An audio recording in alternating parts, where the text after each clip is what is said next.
I am Madison, 33 years old, and a senior forensic accountant.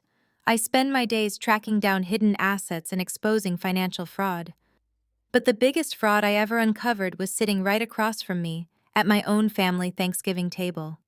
When my mother Katherine looked my 7-year-old adopted son in the eye and coldly announced he was not real family, she expected me to cry and run away. She had no idea that my late father had secretly left his $4 million lake house entirely to him. Before I continue this story, let me know where you are watching from in the comments below. Hit like and subscribe if you have ever had to stand up to family who underestimated your worth. Growing up in the affluent suburbs of Chicago meant maintaining a perfect image at all costs. Our sprawling stone estate, with its sweeping driveways and custom-imported chandeliers, was a fortress of judgment and impossible expectations. My mother Katherine ruled this fortress with an iron fist and an absolute obsession with bloodlines and pedigree. For her, appearance was everything, and reality was just an inconvenience to be managed.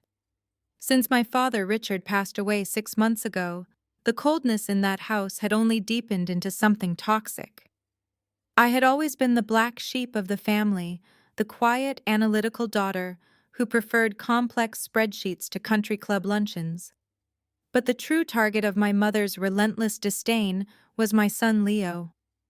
I adopted Leo when he was just an infant. To me, he was my entire world and the absolute light of my life. To my mother, he was a stranger who carried no foster DNA, a blemish on her perfect family portrait. This Thanksgiving dinner was supposed to be about healing and coming together after my father's death. Instead, it was a carefully orchestrated execution of my dignity. After the turkey was cleared and the expensive vintage wine was poured, my mother stood at the head of the long mahogany dining table. She clinked her crystal glass with a silver spoon, a wide theatrical smile plastered across her perfectly lifted face. She announced it was time to celebrate the true Foster legacy and distribute some early holiday gifts.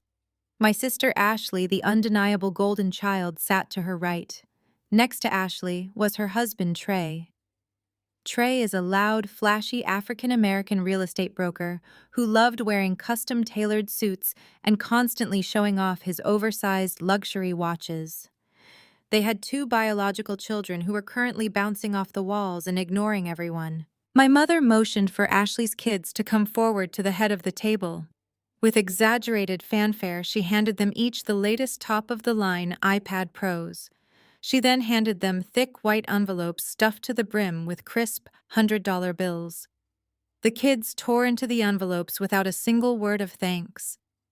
Then my mother turned her attention to Ashley. She pulled out a long velvet jewelry case and snapped it open to reveal a dazzling heavy diamond necklace. She told Ashley that the necklace belonged to our grandmother, and it was only right that it went to the daughter who successfully continued the family bloodline. Leo, sitting quietly beside me, watched this entire exchange with wide, hopeful eyes. He was wearing his best little sweater vest and had combed his hair perfectly just for the occasion. Thinking it was just a regular family gift exchange, he slid off his heavy wooden chair and took a few tentative steps toward his grandmother.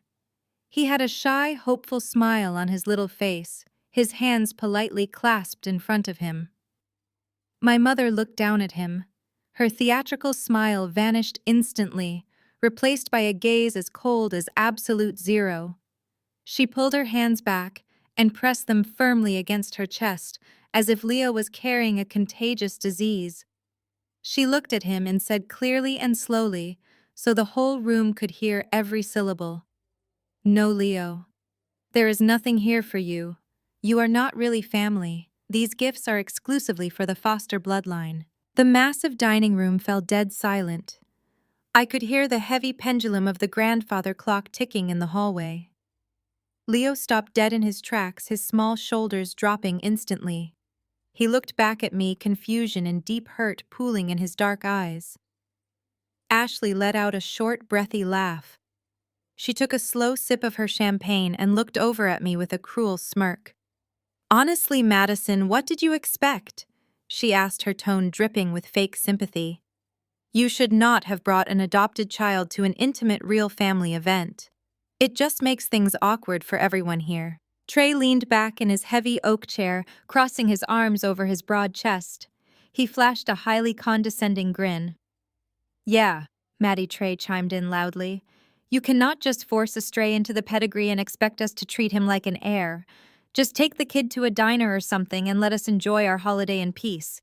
My heart hammered aggressively against my ribs, but my face remained completely still. Years of interrogating hostile corporate executives and tracing laundered money had taught me exactly how to control my emotions under extreme pressure. I did not scream. I did not cry. I did not storm out of the house like they so desperately wanted me to. I looked at the smug, arrogant faces of my mother, my sister, and my brother-in-law. They felt so incredibly powerful. They felt so secure in their inherited kingdom. They had absolutely no idea the financial and legal hellfire that was about to rain down upon them. I looked over at my brave 7-year-old boy standing near the head of the table. I caught his eye and gave him a single, barely perceptible nod. Leo understood exactly what that nod meant. He did not cry, and he did not run to me for comfort. Instead, he reached into the small pocket of his slacks and pulled out a sleek black velvet box. It looked like a jewelry box, the kind that might hold a luxury watch or a precious heirloom. The room was still completely silent, thick with the heavy tension of my mother's cruel declaration. Every eye at the table watched as my 7-year-old son took a step closer to Katherine. With a calm that completely defied his age, Leo extended his small arm and slid the black velvet box directly across the polished mahogany surface. It glided smoothly, stopping just inches from my mother's silver charger plate. Katherine stared at it, her perfectly arched eyebrows knitting together in deep confusion. Ashley and Trey leaned in their arrogant smirks, faltering just a fraction as curiosity took over. Leo looked up at her, his expression entirely neutral. "Grandma Mom told me to give this to you if you ever ignored me again," he said. His little voice was clear and steady, cutting through the suffocating atmosphere of the dining room. He did not sound angry or upset. He sounded like a messenger delivering an inevitable truth. After speaking his piece, Leo turned around and walked calmly back to his seat beside me, climbing onto his heavy wooden chair without another word. The sheer audacity of a 7-year-old boy standing his ground left my family temporarily paralyzed. Katherine let out a sharp, dismissive scoff. She looked at me with a mixture of amusement and extreme annoyance. "Oh, Madison, what kind of pathetic theatrical stunt is this?" she sighed dramatically. "Are you having him hand out fake apologies now? Because if this is some sort of childish joke, I am not in the mood." She reached out with her perfectly manicured fingers and grabbed the velvet box. She unlatched the tiny silver clasp and flipped the lid open, clearly expecting to find a handmade coupon or perhaps a plastic toy. She tilted her head to examine the contents. For 2 full seconds, nothing happened. Then the color completely drained from Katherine's face. Her jaw dropped open, and a sharp, blood-curdling scream ripped from her throat. It was not a scream of fear, but of pure, unadulterated shock and horror. She jerked her hands back, as if the velvet box had suddenly caught fire. The sudden, violent movement sent the box tumbling off the edge of the massive dining table. It hit the hardwood floor with a heavy thud. From the plush interior of the dropped box, 2 things spilled out onto the expensive Persian rug. The first was a heavy antique gold key that caught the sparkling light of the crystal chandelier. The second was a thick, meticulously folded stack of legal paper with a heavy embossed seal on the front page. Trey kicked his heavy oak chair back and leaned over to look at the floor. Ashley gasped loudly, her hands flying to her mouth as she recognized the official blue binding of a certified legal document. I did not rush to pick it up. I slowly reached for my crystal glass filled with a vintage Cabernet and took a long, deliberate sip. The wine tasted exceptionally sweet in that exact moment. I gracefully pushed my chair back and stood up, smoothing the front of my dress. I walked over to where the items had fallen, bent down, and picked up the thick stack of papers. I held it up high so the entire table could clearly see the gold foil seal of my father's private wealth attorney. "You see, Mother, my father knew exactly who you were. I said, my voice projecting clearly across the massive room. He knew that the moment he was gone, you would try to strip Leo of his rightful place in this family. He knew you would try to hoard everything for yourself and your precious golden child. That is why 2 months before he passed away, Dad had me set up a meeting with an attorney outside of your site. I tossed the document onto the table right on top of my mother's untouched dinner plate. That document you are staring at is an irrevocable trust deed, I announced proudly. And that gold key belongs to the front door of the $4 million lake house in Geneva. Dad loved that property more than anything in the world, and he wanted it to go to the only grandson who actually spent time fishing on the dock with him. He transferred the deed entirely into a trust. The lake house belongs exclusively to Leo right now. It is his. For a long moment, the only sound in the massive dining room was the heavy breathing of my mother. Her eyes darted frantically between the embossed document resting on her plate and my completely calm face. Then the fierce denial finally kicked in. It started as a low, breathless chuckle before erupting into a sharp bark of desperate laughter. She slammed her perfectly manicured hand flat against the table, rattling the crystal wine glasses and spilling drops of red wine onto the white tablecloth. "You are lying, Madison," she spat, her voice trembling with a toxic mix of rising panic and pure hatred. "This is a pathetic forgery. Richard would never do something so completely absurd behind my back. I was his wife for nearly 4 decades. He shared absolutely everything with me. You probably paid some cheap, desperate strip mall lawyer to print this garbage just to ruin our family holiday. There is absolutely no way my husband left the most valuable piece of real estate in his entire portfolio to a child with 0 foster blood. I will drag you into court and have you arrested for fraud by tomorrow morning." Before I could even formulate a response to Katherine, Ashley pushed her heavy oak chair back so violently it tipped backward and crashed loudly onto the hardwood floor. She did not even flinch at the noise. Her face was flushed a deep, furious crimson, and the veins in her neck were popping visibly above her diamond necklace. "Are you actually kidding me right now?" Ashley screamed, her shrill voice echoing aggressively off the vaulted ceiling. "That lake house was supposed to be mine. Mom and Dad promised me that exact property when I got pregnant with my second child. We were planning to sell it next spring to pay for the massive new renovations on our summer home in the Hamptons. You cannot just swoop in here with fake papers and steal a $4 million estate to give to some random kid you picked up. I have real children to support. I have an image to uphold. I need that money to maintain my brand and my lifestyle. You are just a bitter, jealous accountant who hates seeing me live the life you never could." I did not raise my voice to match her hysterical screaming. I simply stood my ground, my hands resting lightly on the back of my chair, projecting the cool authority of my profession. "You can yell until your throat bleeds, Ashley, but it will not change the reality of federal property law," I said smoothly. "And Mother, if you truly believe this is a forgery, you are more than welcome to call the phone number printed right there at the top of the letterhead." Dad did not use his usual corporate firm because he knew you had the managing partners wrapped around your little finger. He hired an independent, highly specialized private wealth attorney in downtown Chicago specifically to bypass your control of the estate. Katherine stared at me, her chest heaving as the reality of my words began to sink in. I took a step closer, ensuring she heard every single syllable. "Dad saw exactly how you treated Leo at every single family gathering. He saw the dirty looks, the excluded invitations, and the constant, cruel remarks about bloodlines. While he was lying in his hospice bed, his absolute biggest fear was that you would try to strip Leo of any inheritance out of pure spite. So he took matters into his own hands and made the trust completely irrevocable." Do you understand what that word means, Mother? It means the trust cannot be changed, it cannot be canceled, and it cannot be contested by you, by Ashley, or by any expensive lawyer you try to hire. The deed is already fully recorded with the county clerk. The property taxes are already being paid out of the trust fund. You have absolutely zero legal standing to touch it. Ashley let out a loud, frustrated sob, burying her face in her manicured hands like a spoiled child denied a toy. She stomped her expensive heel into the rug, whining that her entire financial future was now ruined because of my selfishness.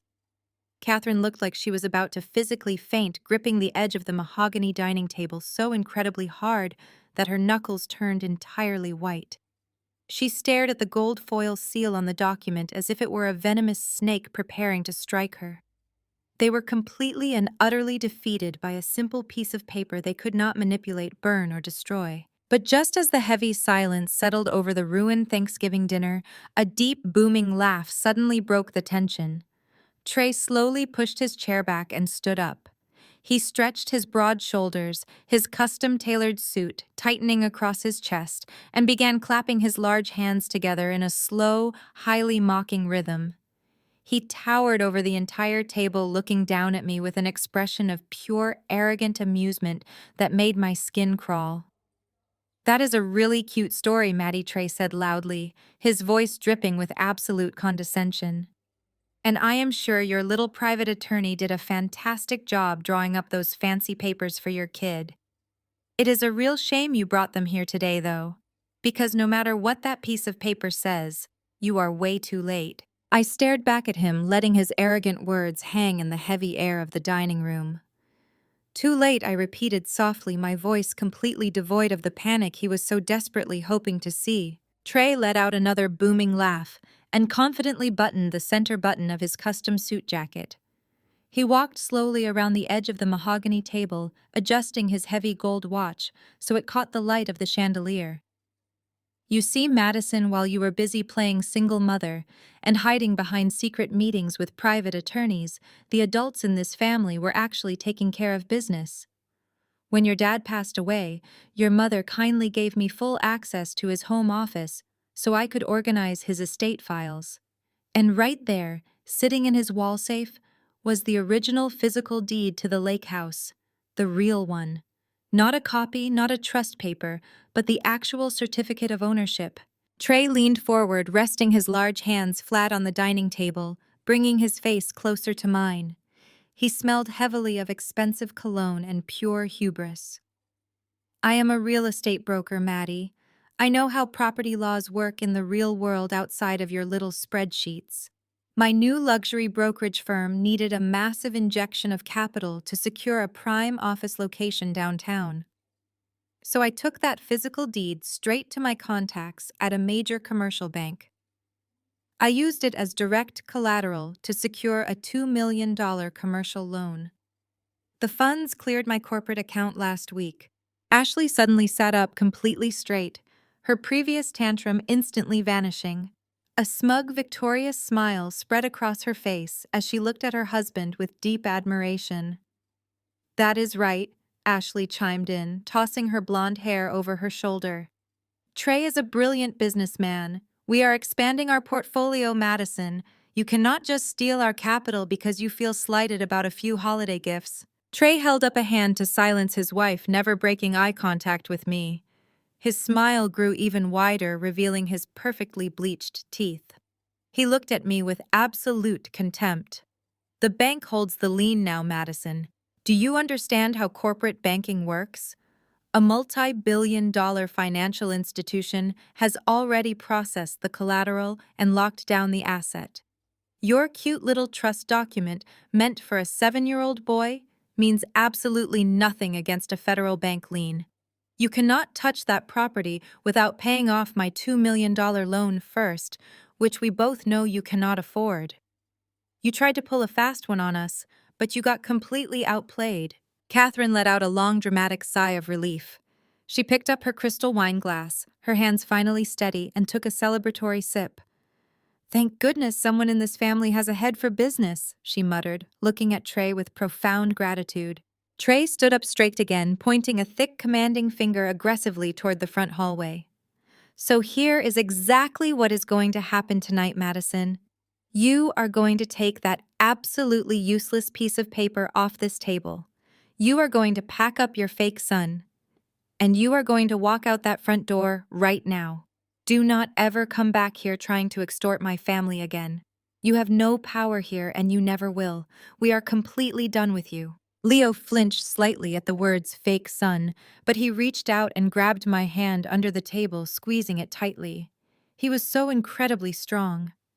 I squeezed his little hand back, reassuring him silently that everything was going exactly according to plan. The room fell quiet once more.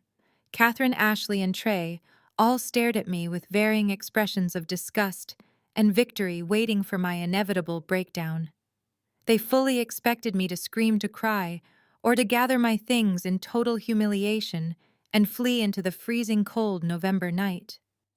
They expected me to drag Leo out by his hand, thoroughly defeated by the crushing weight of corporate finance and their united, impenetrable cruelty. Instead, I felt a strange, bubbling sensation rising in my chest. I lowered my head for a brief moment. A soft chuckle escaped my lips. Katherine frowned, clearly irritated by my reaction. Then the chuckle grew louder. I threw my head back and started laughing. It was not a hysterical laugh, but a deep, genuine laugh of pure, unadulterated amusement. The sound echoed off the vaulted ceilings, completely unsettling the triumphant mood they had just established. Trey narrowed his eyes, his arrogant smile finally dropping. "What is so funny?" he demanded, his voice tightening with a sudden, unexplainable edge of nervousness. "Are you having a psychological breakdown, Madison?" I stopped laughing and wiped a single tear of mirth from the corner of my eye. I reached down into my heavy leather tote bag resting on the floor beside my chair. "No, Trey," I said, my voice dripping with dangerous anticipation. "I am just genuinely amazed at how incredibly easy you made my job." I pulled my silver laptop from the bag and placed it firmly on the mahogany table right next to the trust document. "Let me show you exactly what happens when a real estate broker tries to outsmart a forensic accountant." I spun my sleek silver laptop around so the bright screen directly faced Trey. The spreadsheet glowed with highlighted rows, bank routing numbers, and scanned copies of legal filings that I had spent the last 48 hours meticulously verifying. "Let me explain what I actually do for a living, Trey. You and Ashley see me as just a bitter single mother with a boring desk job, but the federal government sees me as a senior forensic accountant. I spend 60 hours a week ripping apart corporate ledgers to find the exact lies arrogant men like you try to hide. I track phantom assets, uncover shell companies, and hand white-collar criminals over to the Department of Justice on a silver platter. And your little $2 million commercial loan was quite possibly the sloppiest piece of financial fiction I have ever had the pleasure of investigating." Trey's smug expression faltered just a fraction as his eyes scanned the complex financial data radiating from my screen. The heavy gold watch on his wrist suddenly looked ridiculous, a fake symbol of wealth built entirely on a foundation of sand. I pointed firmly to the top document displayed. "You said you found the original physical deed in my father's safe." I continued, my voice steady, commanding the room with absolute authority. "And you are right. You did find a piece of paper. But if you had bothered to check the county clerk records, instead of just rushing to the bank to fund your flashy new office, you would have realized that paper was entirely void." Katherine gasped, her hand flying to her throat as she looked between me and her son-in-law. Ashley's victorious smile began to melt away, replaced by a growing look of absolute panic. She clutched her diamond necklace, her breathing growing shallow. "The moment my father signed that irrevocable trust, the original deed was legally superseded," I explained, making sure every word hit like a hammer. "You handed the bank an outdated, canceled copy of a property title that my father did not even own anymore. But wait, it gets much worse for you, Trey. Because that property was legally transferred into a trust, specifically designed for a minor child, any financial encumbrance placed upon it requires the explicit notarized signature of the legal guardian, which is me. I never signed a single document authorizing you to use my son's $4 million lake house as collateral for your sinking real estate firm." Trey swallowed hard. The thick veins in his neck were pulsing visibly under his stiff collar. He took a slow step back from the edge of the mahogany table. "The bank approved it," he stammered, his booming voice suddenly losing its arrogant edge. The underwriters cleared the paperwork. Madison, you are bluffing. They would never have wired $2 million if the deed was bad. You are just trying to scare us with big words. They cleared it because you did not just hand them an outdated deed. Trey, I snapped, hitting a key on my laptop to bring up the next slide. I pulled the loan origination file directly from the underwriter's database this morning. I looked him dead in the eye, watching the sheer terror finally bloom in his dark eyes. To get this loan approved without my signature as the guardian, you had to produce a signature from the original owner to authorize the pledge. But my father was already dead. So you forged my dead father's signature on the asset pledge agreement. The dining room went completely still again, but this time the silence was suffocating. I pointed at the glowing screen, where two side-by-side signatures were displayed in high definition. One was my father's actual signature on a tax return, shaky and weak from his final weeks in hospice. The other was a bold, rushed imitation on Trey's bank loan, dated 3 weeks after his funeral. The forgery was so painfully obvious when placed next to the real thing. "You did not just secure a business loan," I said, my voice dropping to a dangerous whisper that carried to every corner of the room. "You committed federal mortgage fraud.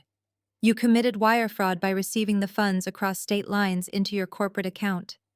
And you committed felony forgery by signing the name of a deceased man to secure a multi-million-dollar commercial loan. You bypassed the trust you stole from a 7-year-old boy, and you defrauded a federally insured bank to do it. You are not a brilliant businessman, Trey. You are a criminal who left a massive paper trail." I watched as the reality of his actions crashed down upon him. The arrogant real estate broker who just told me to take my fake son and leave was now staring down the barrel of a federal indictment. "I did not even have to dig deep to find this," I added casually, leaning back in my chair. "You used your own work email to send the forged documents to the loan officer. You left the metadata intact on the PDF file, showing it was created on your personal computer a month after Dad passed away. As a forensic accountant, I usually have to chase money through offshore accounts and complex cryptocurrency ledgers. But you just handed me all the evidence I needed wrapped up in a neat little bow. Your desperation for cash blinded you to the fact that banking leaves a digital footprint that never goes away." I kept my eyes locked on him and continued my free legal consultation. "Let me break down exactly what happens next for you. Under Title 18 of the United States Code Section 1344, bank fraud carries a maximum penalty of 30 years in federal prison and a fine of up to $1 million per count. And since you transmitted those forged documents via email across state lines to the commercial bank headquarters in New York, you also triggered Section 1343 for wire fraud. That adds another 20 years to your potential sentence. Federal judges do not look kindly on wealthy real estate brokers who steal from minor children to fund their luxury office spaces. There is no slap on the wrist for this level of corporate financial crime, Trey. There is a strict mandatory minimum sentence. You are looking at a minimum of 5 to 7 hard years inside a federal penitentiary before you are even eligible to apply for early release. And the moment the federal grand jury hands down the official indictment, the State Real Estate Commission will instantly and permanently revoke your broker license. Your flashy career is entirely over. Every asset tied to your name will be frozen by the government. The transformation in Trey was absolute and immediate. The aggressive, towering man who had just ordered me out of the house seemed to physically shrink before my eyes. A thick bead of sweat formed on his forehead, rolling slowly down the side of his face and dripping onto the crisp white collar of his expensive custom suit. He unbuttoned his suit jacket with violently shaking hands, suddenly struggling to breathe in the suffocating atmosphere of the dining room. He looked at the glowing laptop screen, seeing his entire future collapsing into a tiny, undeniable spreadsheet cell. The arrogance was completely wiped away, replaced by the raw, animalistic terror of a man realizing he had just ruined his own life. He paced back and forth behind his chair like a caged animal, looking for an escape route that did not exist. Trey whipped his head around and glared fiercely at Katherine. His heavy breathing echoed loudly in the quiet room. "How did you not know about this?" He bellowed, his voice cracking with panic and rage. You told me the house was free and clear. You told me Richard left everything to you. You gave me the combination to that wall safe and told me to do whatever it took to secure the funding for my business. You set me up. Katherine recoiled in her chair, pressing her back against the expensive upholstery, as if trying to merge with the furniture. Do not raise your voice at me, Trey, she snapped back, though her voice completely lacked its usual venomous authority. I had absolutely no idea Richard went behind my back to a private attorney. I thought that deed in the safe was the only one that existed. How was I supposed to know he gave the entire estate to that adopted brat? Trey slammed his heavy hands onto the mahogany table, making the crystal wine glasses jump and clatter against each other. Because you were his wife, he screamed, spittle flying from his lips. It was your job to know the status of the estate. I put my name on those federal loan documents. I put my entire brokerage firm on the line. I am the one the FBI is going to arrest in the middle of the night, not you. I only forged that signature because you kept demanding I bring in more cash to support your daughter's completely out-of-control spending habits. You told me to handle it quietly. You promised me there would be no consequences if I just got the money flowing again. Ashley sat completely frozen in her chair. The beautiful, entitled golden child was watching her perfect, carefully curated reality disintegrate right in front of her eyes. The heavy diamond necklace around her throat, the very symbol of her supposed superiority, suddenly looked like a heavy chain weighing her down to the bottom of the ocean. She looked at her husband, a man she had just praised as a brilliant businessman, and saw a desperate, sweaty criminal who was about to be federally indicted. Then she looked at the silver laptop screen, seeing the undeniable digital proof of the forgery. All the blood completely drained from her face, leaving her skin a sickening chalky white. She dropped her crystal champagne flute. It shattered sharply against the hardwood floor, sending shards of glass and expensive alcohol everywhere, but no one even bothered to look down at the mess. Ashley realized with horrifying clarity that the $2 million loan funding her luxury vacations, her designer wardrobe, and her massive Hampton summer house renovations was stolen money. And she realized that the loud, arrogant man she married was not just going to lose his prestigious business. Her husband was going to federal prison, and he was taking her entire lavish lifestyle down with him. Ashley did not just sit there in quiet realization. The shock radiating through her body quickly mutated into a violent, explosive rage. She scrambled out of her heavy oak chair, her expensive designer heels slipping slightly on the spilled champagne covering the hardwood floor. Without a single second of hesitation, she lunged directly at her husband. She shoved Trey hard in the chest with both hands. The sudden violent impact caught the towering man completely off guard, forcing him to stumble backward and crash into the heavy mahogany sideboard. The antique silver serving trays rattled loudly against the wall. "You lied to me!" Ashley shrieked, her shrill voice echoing sharply off the crystal chandelier. "You looked me dead in the eye in our kitchen last week and promised me that the $2 million was entirely clean money. You told me you had successfully secured an angel investor from a prestigious private equity firm in Manhattan. You swore to me on the lives of our children that our business finances were completely fine." Trey grabbed her wrists, his own suffocating panic instantly transforming into vicious cornered defensiveness. An angel investor, he mocked loudly, his voice a harsh, desperate bark that filled the dining room. "Are you completely delusional, Ashley? Look around you. Nobody is blindly investing $2 million of clean capital into a startup real estate brokerage in this economy. Especially not one that is bleeding cash. I had to forge that deed. I had to take that loan because you were bleeding us entirely dry." Ashley ripped her hands away from his grip, her face contorted in absolute disgust. "How dare you blame me for this?" she screamed. "I am blaming you because it is your fault," Trey yelled right back, stepping aggressively toward her. "You spend $50,000 a month just to keep up this pathetic rich mom influencer persona on the internet. Do you honestly think I do not see the credit card statements every single morning? You spent $10,000 on a custom Birkin bag last month just so you could take a single photo for your followers. You blew $20,000 on a first-class trip to Aspen because you could not bear the thought of flying commercial like a normal person. You demanded that we gut and completely renovate the Hampton summer house because you decided the kitchen counters were the wrong shade of Italian marble. Where exactly did you think that money was coming from, Ashley? Money does not just fall from the sky. It has to come from somewhere. Ashley gasped loudly, placing a dramatic hand over her chest, deeply offended that he dared to expose her reckless spending in front of the family. I am building a highly lucrative personal brand, she screamed, tears of pure fury, ruining her perfect, expensive makeup. My image is a valuable asset to our future. You are the man of the house. It is your literal job to provide the lifestyle I was promised when I married you. You do not get to commit massive federal felonies behind my back and then blame me for your own pathetic incompetence as a provider. You forged a dead man's signature. You stole from my own family to cover your tracks. Your family.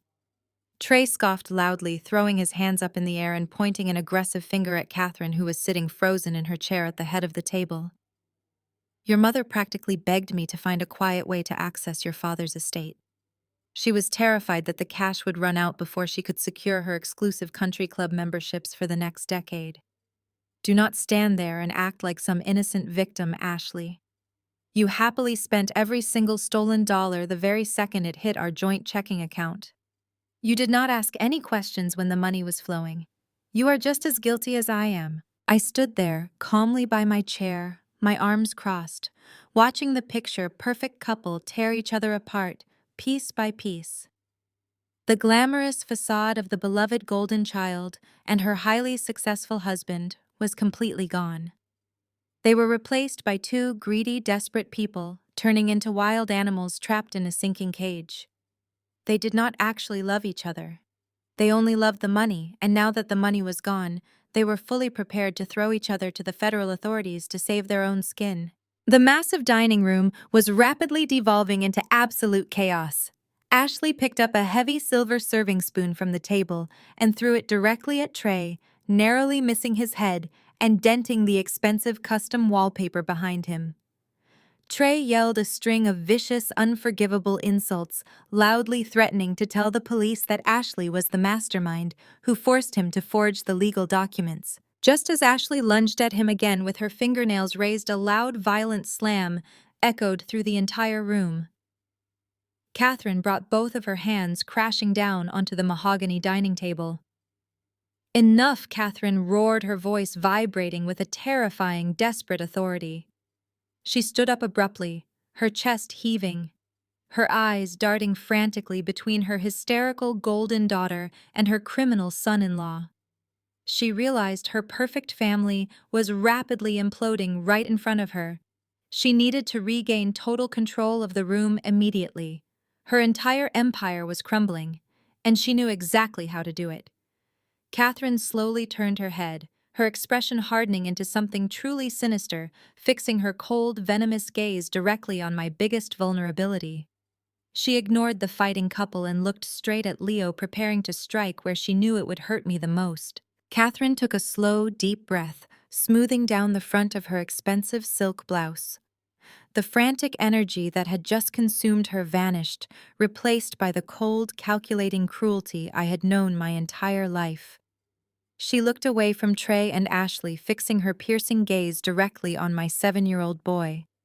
Leo instinctively shrank back in his heavy wooden chair, sensing the sudden shift in the room. I immediately stepped in front of him, blocking my mother's view, my maternal instincts flaring hot in my chest. But Katherine simply smiled. It was a thin, predatory smile that did not reach her eyes. Madison, you have always been a very stubborn girl, Katherine began, her voice dropping to a dangerously soft volume. You think you hold all the cards right now because you found a little discrepancy in some bank paperwork. But you seem to be forgetting who I am, and more importantly, who I know. I have the best, most ruthless family law attorneys in the entire state of Illinois on my personal payroll. Men who play golf with federal judges. Men who can make a single mother's life an absolute living nightmare with a single phone call. I kept my expression entirely blank, refusing to give her the satisfaction of seeing my fear. What exactly are you threatening, Mother? I asked evenly. Katherine took a deliberate step toward me, resting her manicured hands on the back of her chair. I am not threatening anything, Madison. I am making a promise. If you do not withdraw this ridiculous fraud accusation against Trey and immediately sign that trust over to your sister, I will call Child Protective Services tomorrow morning. I will personally file an emergency petition for full custody of that boy. And I will make absolutely sure you never see him again. Ashley and Trey completely stopped their vicious bickering. They turned to watch Katherine, a sick glimmer of hope returning to their eyes. They realized Katherine was using the nuclear option to save their stolen money. You have absolutely no grounds for custody, I stated, though I could feel a tiny knot of anxiety tightening in my stomach. I am a highly successful professional. I provide a beautiful safe home for my son. Katherine let out a dry, mocking laugh. Grounds do not matter when you have unlimited resources, Madison. You work 60 hours a week chasing criminals. You are a single woman with a high-stress job and no husband to help you. I will hire experts to testify that your demanding career constitutes severe child neglect. I will tell the judge that your sudden obsession with ruining your own family proves you are deeply mentally unstable and vindictively trying to destroy us out of pure jealousy. I will paint you as an unfit, unhinged woman who adopted a child as a prop for her own twisted psychological needs. Who do you think a conservative family court judge is going to believe? A wealthy, respected widow with deep ties to the community, or a bitter single accountant who tried to send her own brother-in-law to federal prison over a family misunderstanding? The sheer evil of her plan hung heavily in the dining room air.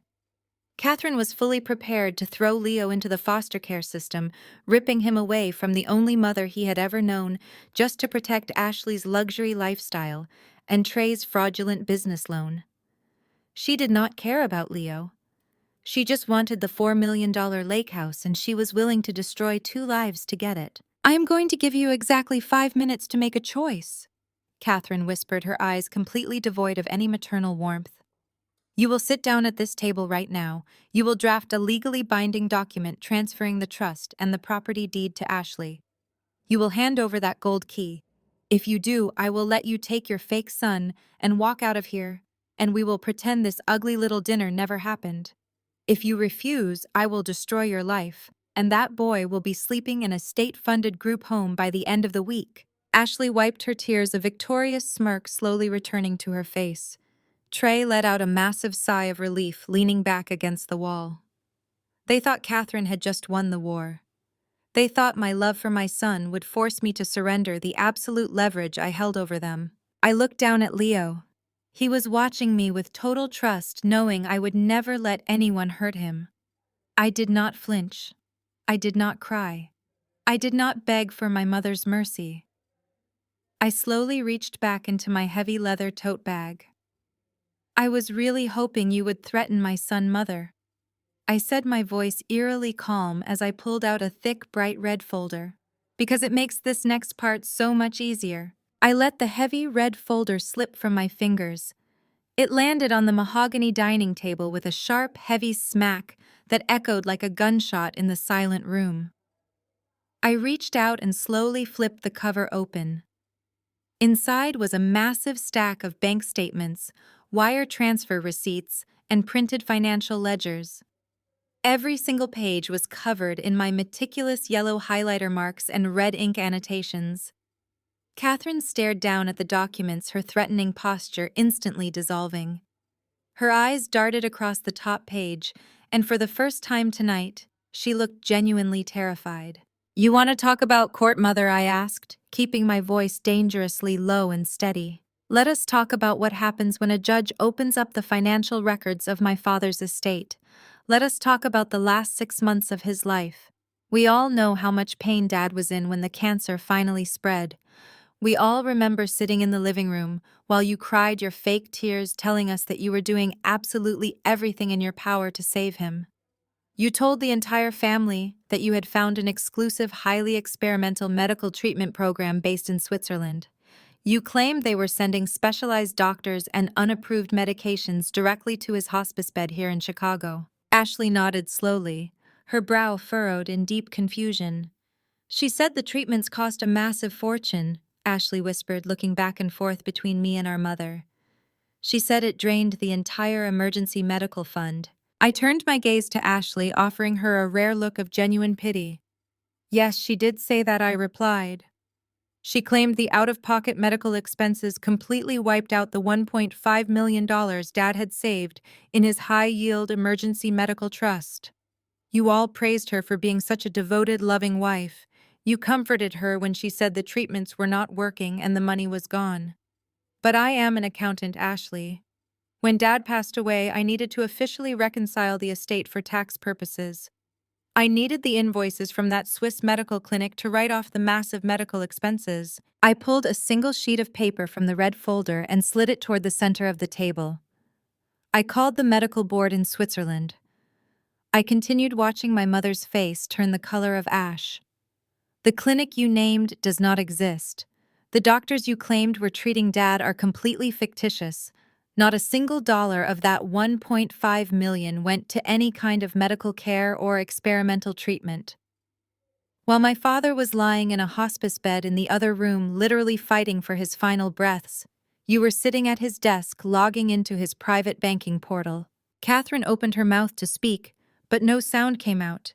She gripped the edge of the table, her knuckles stark white against the dark wood.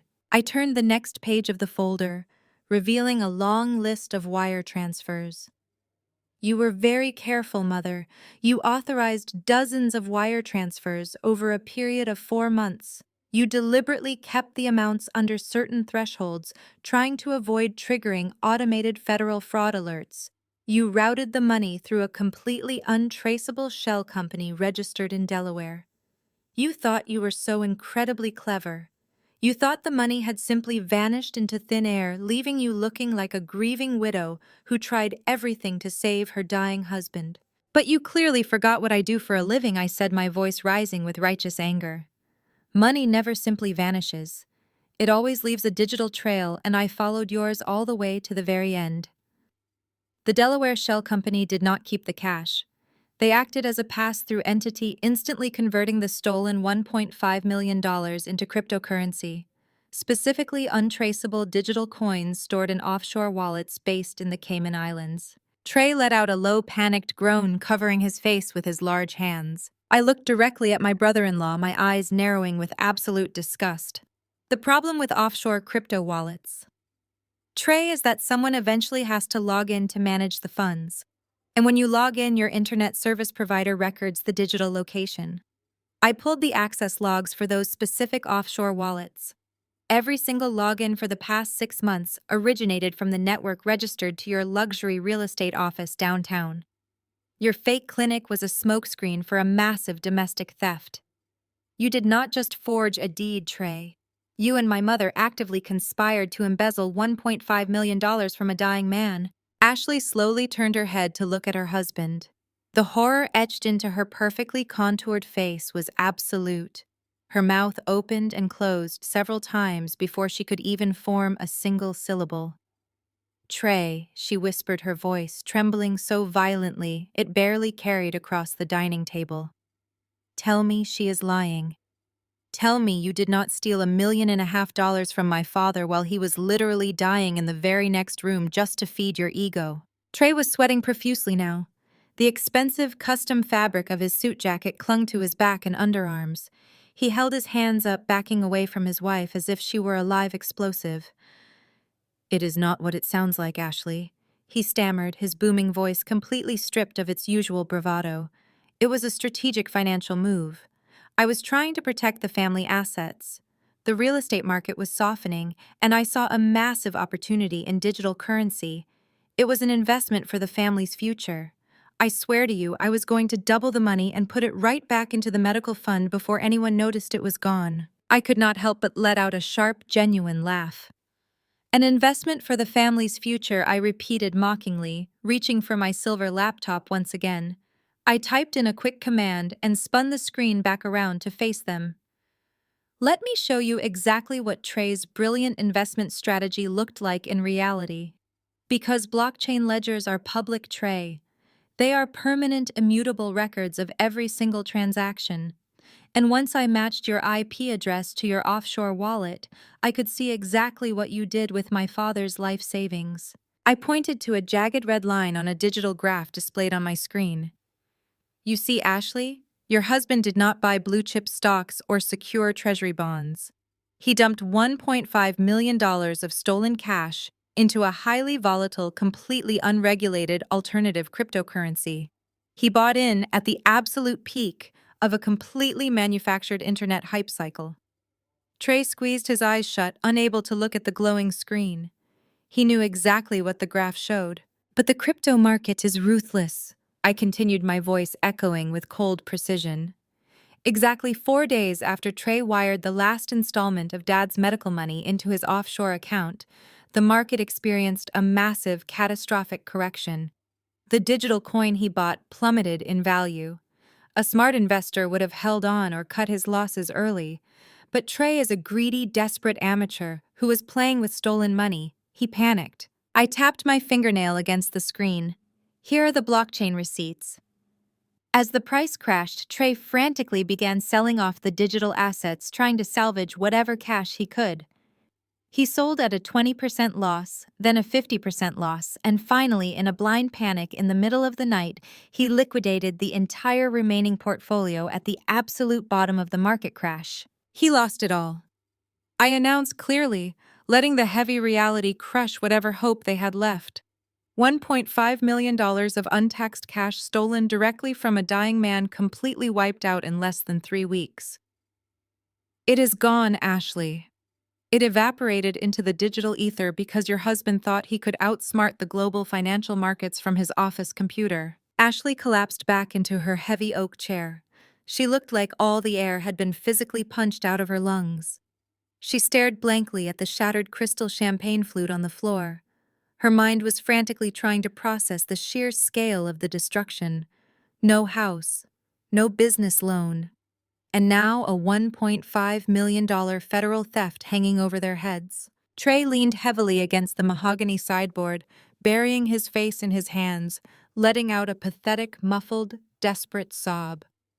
As Ashley sat in the ruins of her perfect life, the initial shock began to fade, giving way to a much darker, more dangerous realization. She slowly lifted her head. She did not look at Trey. Instead, she turned her cold, furious eyes directly toward Katherine, who was still frozen at the head of the table.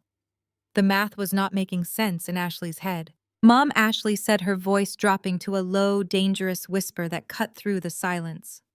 "Trey is a greedy idiot, but he does not have access to Dad's private banking passwords. Only you did. Why in the world would you ever willingly wire $1.5 million of Dad's medical money into an offshore account owned by my husband in the first place?" Katherine's face, already devoid of color, seemed to freeze entirely. She did not answer Ashley. Instead, she slowly raised her hand, her manicured finger pointing directly at Trey. "Shut your mouth right now," she commanded, her voice a sharp, hissing blade that sliced through the heavy silence. "If you say another word, I swear to you I will make sure you spend the rest of your pathetic life rotting in a federal cell. You took the money, you lost the money. This is entirely on you." Trey stared at her, the sheer panic in his eyes slowly morphing into something far more dangerous. He realized exactly what was happening. His mother-in-law was fully prepared to throw him under the bus. She was going to let him take the fall for the entire $1.5 million theft painting, herself as a confused, grieving widow who had simply been manipulated by an aggressive son-in-law. He looked at Ashley, who was staring at him with unbridled hatred, entirely ready to cast him aside. He was going down, and he knew it.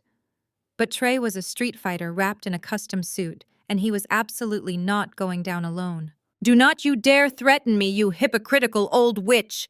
Trey roared, stepping aggressively toward the head of the table. He did not care about the mortgage fraud anymore. He did not care about the crypto crash. He was fighting for his actual survival. "You are not going to pin this entire disaster on me while you play the innocent victim." Katherine slammed her hand on the table again. "I said shut up," she shrieked, finally losing the last shred of her carefully curated composure. "I gave you that money to invest." Investment?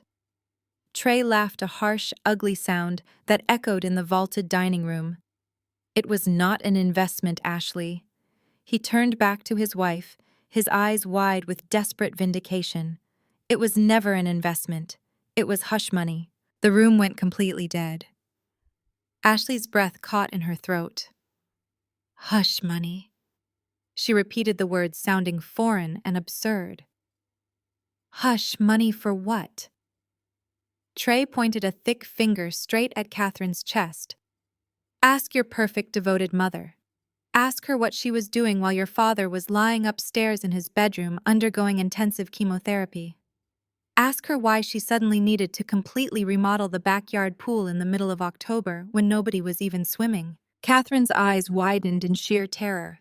Trey, no, she pleaded, her authoritative tone completely evaporating into pathetic desperation. I came over to the house one afternoon to drop off some paperwork for Richard.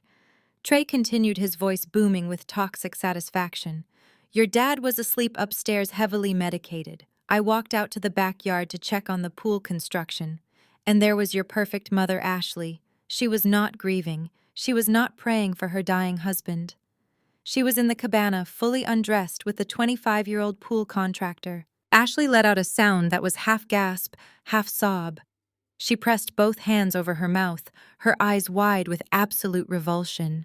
She was having an affair, Trey yelled, making sure every single syllable landed with maximum impact.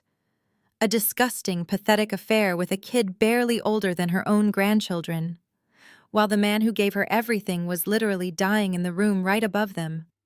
She saw me standing there. She knew I had caught her. You are a filthy liar! Katherine screamed, tears finally spilling over her expertly applied mascara. She lunged forward, trying to grab Trey, but she stumbled against the heavy wooden chair. I am not lying, Trey shot back. Why do you think she suddenly gave me full access to the estate accounts? Why do you think she agreed to wire $1.5 million of medical funds into a Delaware shell company? She was terrified I would tell Richard. She was terrified I would tell you, Ashley. She knew that if Richard found out she was sleeping with a pool boy while he was dying, he would immediately rewrite his will and cut her out of the estate entirely. She paid me $1.5 million to keep my mouth shut. And I took it because you, Ashley, were demanding a brand new kitchen in the Hamptons. The absolute magnitude of the betrayal hit the room like a physical shockwave. The perfect family, the devoted wife, the brilliant businessman, the golden child. It was all a complete, utterly disgusting lie built on theft, adultery, and extortion. Katherine had stolen the money to cover up her affair, and Trey had extorted a dying man's medical fund to feed his wife's bottomless vanity. I stood by my chair, my arms crossed, watching the final pillars of my mother's toxic empire crumble into absolute dust. Ashley turned her entire body toward Katherine. The profound worship she had always held for her mother evaporated instantly, replaced by a visceral, shaking disgust. You slept with the pool boy? Ashley shrieked, her voice cracking under the heavy weight of the betrayal. You let Dad lie in that hospice bed, pumping his veins full of morphine while you were out in the cabana with a child. And then you paid my husband $1.5 million of Dad's money to hide it. Katherine tried to reach out, her manicured hands trembling violently. Ashley, please, you have to understand. Your father was sick for so long. I was lonely. I was terrified. You do not know what it is like to watch your husband fade away. Do not touch me! Ashley screamed, slapping Katherine's hands away with brutal force. You absolute hypocrite! You spent my entire life judging every single decision I made. You told me I had to marry a wealthy man to maintain the family image. You told me I had to be perfect. And you were running a disgusting, cheap affair behind the house. You are sick. You are a monster. Katherine realized she had lost her golden child forever. The polished, aristocratic matriarch mask shattered completely, leaving behind nothing but raw, feral desperation. With a primal scream, she lunged away from Ashley and threw herself directly at Trey. Her hand cracked against Trey's jaw with a sickening, loud smack. The heavy diamond ring on her finger tore a small, bleeding gash across his cheek. You ruined everything, Katherine roared, grabbing the lapels of Trey's custom suit and shaking him with a surprising manic strength. I paid you to keep our family safe. I gave you a fortune so we could move on and keep our dignity intact." Trey grabbed her wrists, roughly shoving the older woman backward. Katherine stumbled hard and crashed into the edge of the dining table, knocking over a heavy silver candelabra. "Dignity," Trey yelled, wiping a drop of blood from his cheek and glaring at her. "You did not pay me to keep the family safe. You paid me to save your own pathetic reputation. And it was not even a fortune. It was a digital scam that vanished in 2 weeks because your dead husband did not leave us enough liquid cash to survive your ridiculous country club lifestyle." The dining room rapidly descended into absolute primal madness. Ashley grabbed her crystal water glass and hurled it violently across the table at Trey. It missed his head by mere inches and shattered spectacularly against the antique mirror hanging on the far wall, raining sharp glass shards down onto the expensive mahogany buffet. Trey lunged forward, grabbing Ashley by the shoulders, screaming at her to calm down and stop acting like a lunatic. Ashley fought back fiercely, kicking her expensive designer heels at his shins and scratching wildly at his chest, tearing the fabric of his tailored shirt. Katherine shrieked, her perfectly styled hair falling into her face. She grabbed a heavy porcelain serving platter filled with roasted vegetables and hurled it blindly in Trey's direction. The platter smashed onto the center of the mahogany table, sending hot carrots, potatoes, and thick gravy exploding across the crisp white tablecloth. The greasy mess splattered all over Ashley's expensive silk dress. Ashley let out a deafening scream of pure, unadulterated rage. She abandoned Trey and launched herself directly at her mother. The two women, the supposed pillars of high society elegance, tackled each other against the heavy oak chairs. They fell to the floor in a vicious screaming tangle of torn silk, spilled wine, and shattered porcelain. Trey tried to pull them apart, shouting loud obscenities, but Ashley elbowed him sharply in the ribs, while Katherine clawed blindly at his arms. They were completely destroying the dining room, destroying their perfect family image, and destroying every single lie they had ever told to keep their toxic kingdom afloat. I did not intervene. I did not call for them to stop or try to play the peacemaker. I simply turned my back on the violent wrestling match and slowly walked over to the dessert cart, resting quietly in the corner of the room, completely untouched by the flying debris. I picked up a silver pie server and carefully cut a large, generous slice of warm pumpkin pie. I placed it on a clean china plate, added a large dollop of fresh whipped cream, and grabbed 2 small silver forks. I walked back to my seat, carefully stepping over a broken wine bottle and a thick puddle of cranberry sauce. I sat down right next to Leo. He was watching the chaotic brawl with wide eyes, completely amazed by the sheer destruction happening just a few feet away. I gently placed the plate of pie in front of him and handed him a fork. "Eat your dessert, sweetheart," I said softly, giving him a warm, reassuring smile. "They are going to be busy for a while." I took a small bite of the pie myself, savoring the sweet cinnamon flavor, as my mother, my sister, and my brother-in-law literally tore each other apart on the Persian rug. Let them fight. Let them destroy everything. It was the perfect background noise for the grand finale I had prepared. The physical exertion of a literal fistfight eventually caught up with the three of them. The shouting and violent thrashing gradually died down into heavy, ragged panting. The massive dining room looked like it had been struck by a localized tornado. Shattered crystal smeared cranberry sauce and pieces of broken china covered the expensive Persian rug. The heavy scent of spilled vintage wine mixed awkwardly with the smell of expensive designer perfume and sweat. Trey was the first to give up. He rolled onto his back among the ruined Thanksgiving turkey, staring up at the vaulted ceiling with a look of absolute soul-crushing defeat. His custom-tailored suit was torn at the shoulder, and a thin line of blood trickled down his cheek. Ashley remained curled on her side near the mahogany sideboard. She was quietly sobbing into her manicured hands, her expensive silk dress completely ruined by gravy and grease. Katherine, however, refused to stay down. She pushed herself off the floor with violently trembling arms. Her perfectly styled hair was now a chaotic bird's nest of loose strands. Her silk blouse was torn at the collar and heavily stained with roasted vegetables. The polished, aristocratic matriarch was entirely gone. In her place stood a desperate, cornered woman, whose entire toxic universe had just collapsed in the span of a single hour. She braced herself against the edge of the dining table, her chest heaving as she fought to catch her breath. Then she turned her head and saw me.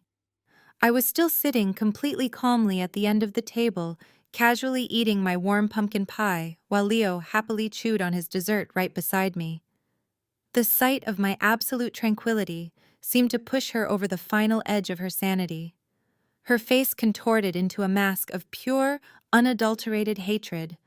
The sheer indignity of her ruin being witnessed by the daughter she had always despised was simply too much for her to bear. Katherine raised a violently shaking finger, pointing it directly toward the grand front entryway of the house.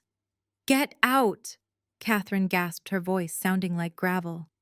She started hyperventilating, taking short, sharp breaths, as her panic transformed back into rage. "Get out of my house right this second, Madison. You have done exactly what you came here to do. You ruined your sister. You ruined my life. Now take your little stray and get the hell out of my sight." I placed my silver fork down on the china plate. I picked up a crisp linen napkin and politely dabbed the corners of my mouth.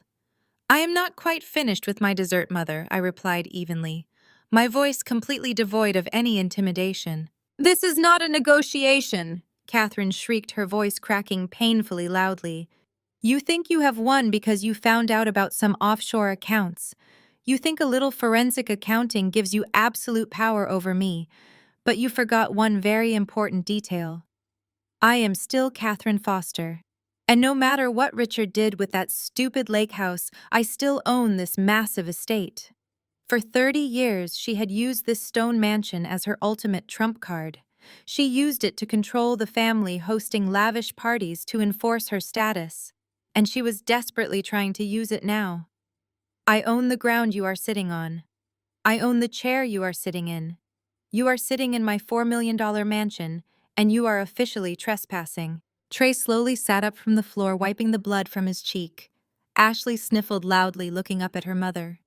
For a brief, pathetic moment, Katherine tried to pull the tatters of her authority back around herself. She stood a little taller, despite the food stains covering her clothes, clinging to the delusion that she still held the high ground. "If you do not walk out that front door in the next 30 seconds, I am calling the local police," Katherine threatened, marching heavily toward the wall phone near the kitchen door. "I will tell them you broke into my home. I will tell them you instigated a violent physical altercation. I will press full charges for trespassing, and I will make absolutely sure the officers drag you down the front steps in handcuffs in front of the entire neighborhood. This is my property, Madison. I am the sole legal owner of this estate, and I am ordering you to leave immediately." She grabbed the heavy receiver off the wall hook, glaring at me with wild, desperate eyes. Her finger hovered aggressively over the keypad. She fully expected me to panic. She expected me to finally stand up, grab Leo, and run away into the night to avoid being arrested. I did not move a single muscle.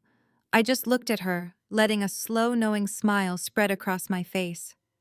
The absolute irony of her threat was simply too delicious to interrupt. Beside me, Leo carefully swallowed his bite of pie and set his fork down on his plate. He looked at the crazed woman holding the phone, then looked up at me with perfect innocent timing. "Mom," Leo asked, his clear little voice echoing perfectly in the tense, silent room. "Should I give her the second paper now?" "Yes, sweetheart," I replied, turning my attention back to my brave little boy. "I think right now is the perfect time for the second paper." Leo reached down to the floor beside his chair, unzipping the small canvas backpack he had brought to keep his coloring books in. He rummaged around for a second before pulling out a thick, slightly crumpled yellow envelope. It was not a pristine, embossed legal document like the trust deed. It was standard, heavy-duty government stationery, the kind that immediately filled anyone who recognized it with a deep sense of dread. Leo handed the yellow envelope to me. I did not bother wiping the spilled gravy or the sticky cranberry sauce off the mahogany table. I simply placed my hand flat on the envelope and pushed it hard. It slid straight through the mess, leaving a streak of grease behind it, and stopped directly in front of my mother. Katherine stared down at the yellow envelope as if I had just slid a live grenade across her dining table. Her chest was still heaving from her earlier screaming fit, but she hesitated. Her manicured fingers twitched nervously against the dark wood. "Pick it up, Mother," I instructed, my tone completely flat and devoid of any sympathy. "You just spent the last 5 minutes bragging about how you own this massive estate. You threatened to call the police and have me dragged out of your house in handcuffs. So go ahead. Open the envelope, and let us all see exactly what you own." Katherine swallowed hard, her throat clicking audibly in the quiet room. She snatched the envelope, tearing the top open with violently shaking hands. She pulled out a thick stack of official papers. The moment her eyes scanned the bold capitalized letters at the top of the very first page, her knees physically buckled.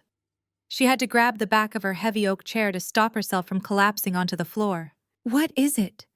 Ashley whispered, her voice barely audible from where she was still sitting on the floor. "Mom, what does it say?" Katherine could not speak. Her jaw hung slack, her eyes wide and glassy. I decided to read it for her. "That is a notice of intent to levy and foreclose," I announced, projecting my voice so Trey could hear it clearly from where he was lying on the floor. "It was issued directly by the Criminal Investigation Division of the Internal Revenue Service. You see, Mother, when you decided to cover up your disgusting affair with the pool contractor, you made a catastrophic financial miscalculation. You tried to write off the entire $1.5 million hush money payment as a tax-deductible medical expense on your joint tax return.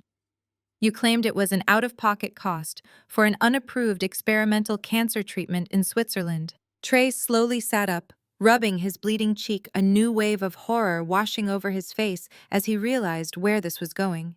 He was already facing bank fraud, but the IRS was an entirely different beast. "And Trey," I continued, turning my cold gaze toward him, "when you received that massive wire transfer into your Delaware shell company, you did not declare a single penny of it as income on your corporate tax returns. You tried to hide it in offshore cryptocurrency wallets to avoid paying federal capital gains taxes.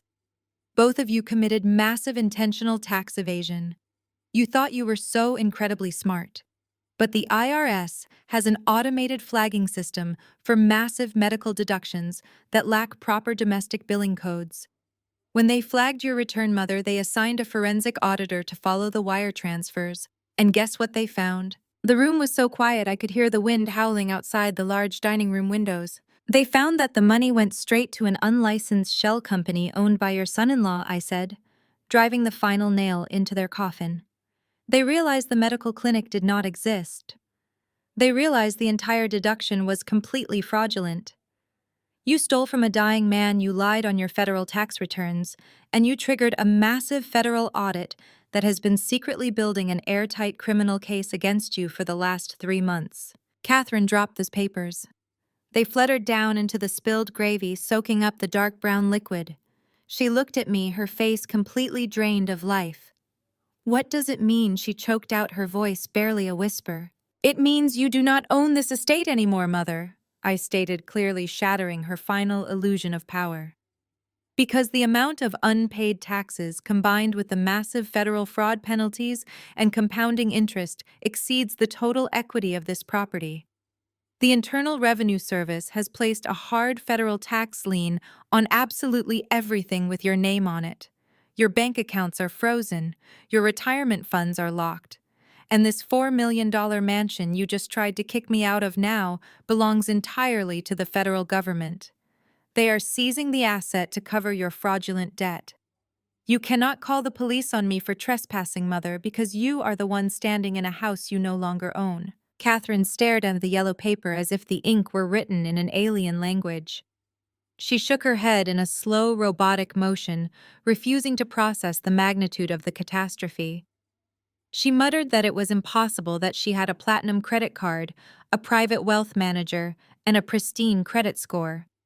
She had always believed that her wealth made her entirely bulletproof. She genuinely thought that laws only applied to the lower classes, not to people who lived in massive, gated communities. I leaned forward and tapped my finger against the second paragraph of the federal notice. "The Internal Revenue Service does not care about your platinum credit card or your country club status, Mother," I explained, keeping my tone brisk and professional. When you commit criminal tax evasion involving offshore cryptocurrency and shell companies, the federal government bypasses standard collection procedures. They do not send polite warning letters. They issue a jeopardy assessment. That means they have legally determined that you and Trey are a flight risk who might attempt to hide more assets. Let me translate exactly what this legal jargon means for your immediate future.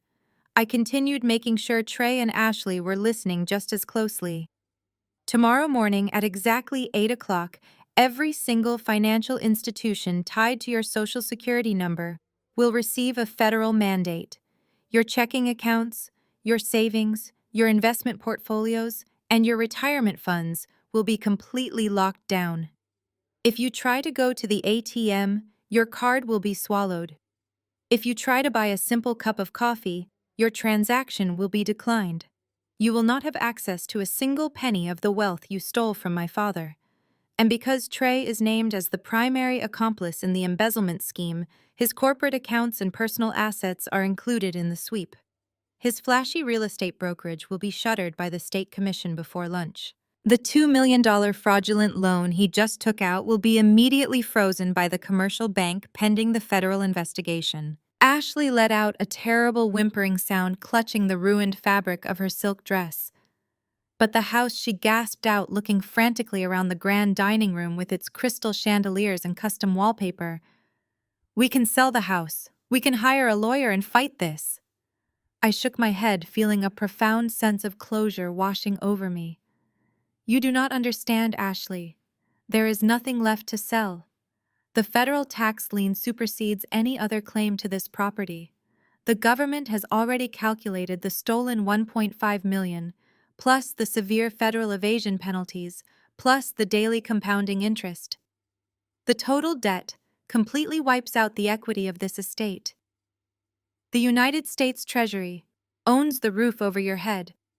I pointed to the final page of the yellow document. "You have exactly 48 hours to pack whatever personal clothing and basic necessities you can carry. They will catalog every piece of antique furniture, every silver spoon, and every painting in this house to be sold at federal auction. You cannot take the expensive art or the heirloom jewelry you just paraded around earlier this evening. If you try to sneak anything of significant value out of this house in your suitcases, they will hit you with additional charges for concealing federal assets. On Tuesday morning, federal marshals will arrive at the front gate to change the locks, board up the windows, and formally seize the property." The word homeless hung in the air, heavy and suffocating. Katherine looked down at her expensive manicured hands, suddenly realizing that the diamond rings on her fingers might be the only assets she had left to her name. She had spent her entire adult life looking down on people who struggled financially. She had mercilessly mocked anyone who did not wear designer labels or drive European luxury cars. She had just told my 7-year-old son that he was worthless because he did not share her supposedly superior bloodline. And now, in the blink of an eye, she was entirely destitute. She had no money, no home, no husband to bail her out, and no powerful friends who would dare cross the Internal Revenue Service to help her. The wealthy widows at the country club would completely ostracize her the moment the federal agents showed up to padlock her wrought iron gates. The scandal would be front-page news in their affluent community. Ashley was having a similar terrifying epiphany. She looked at Trey, who was still sitting on the floor with blood on his cheek, completely paralyzed by the sheer magnitude of his failure. Ashley realized she could not go back to her heavily mortgaged Hampton summer house, because that would be seized too. She could not maintain her wealthy influencer persona with frozen credit cards and a husband facing 30 years in federal prison. Her followers would watch her entire brand implode in real time as the federal indictments became public record. The luxurious, untouchable life she had built on a foundation of lies and stolen money was completely incinerated. She was going to have to pack her expensive designer bags with cheap clothes and figure out how to feed her children with zero income. The absolute finality of their ruin finally settled over the destroyed Thanksgiving table.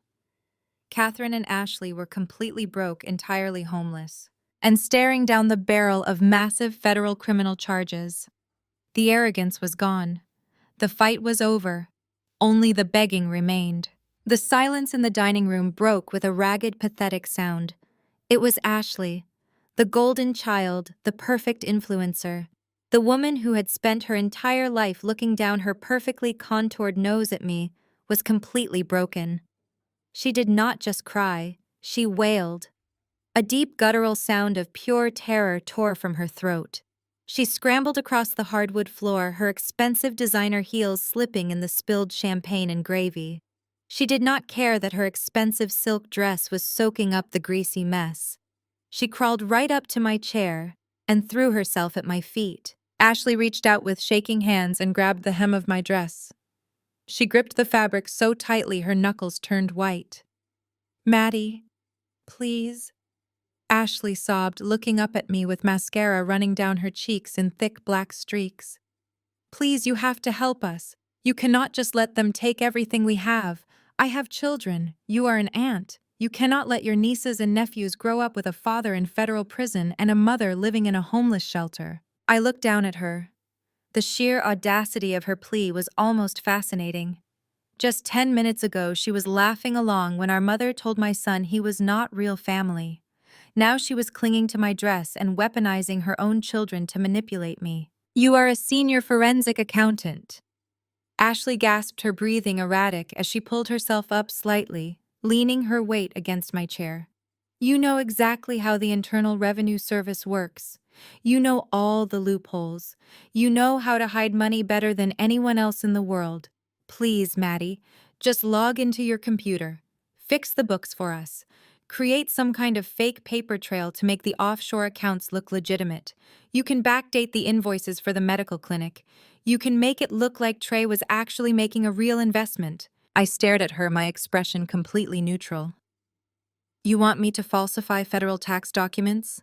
I asked, my voice calm and perfectly clear. "Yes." Ashley pleaded desperately, completely missing the danger in my question. "Yes, whatever it takes. Just move the money around.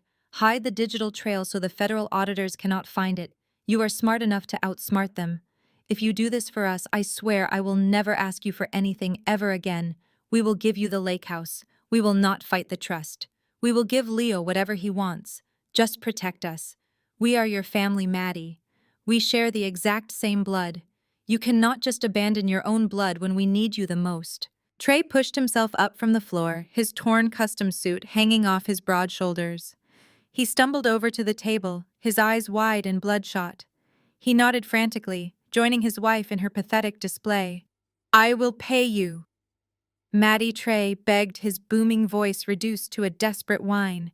"If you can make the mortgage fraud disappear and scrub the cryptocurrency ledgers, I will cut you in on my brokerage firm.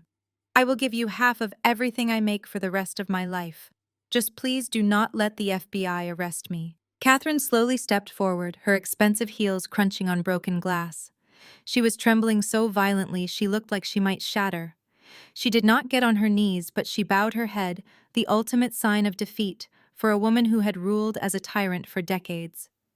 "Ashley is right, Madison," Katherine whispered, her voice completely broken. "We made a terrible mistake. I made a terrible mistake. But we are your family. Please use your accounting skills to make this disappear. If you fix this federal audit, I promise I will treat Leo like my real grandson from now on.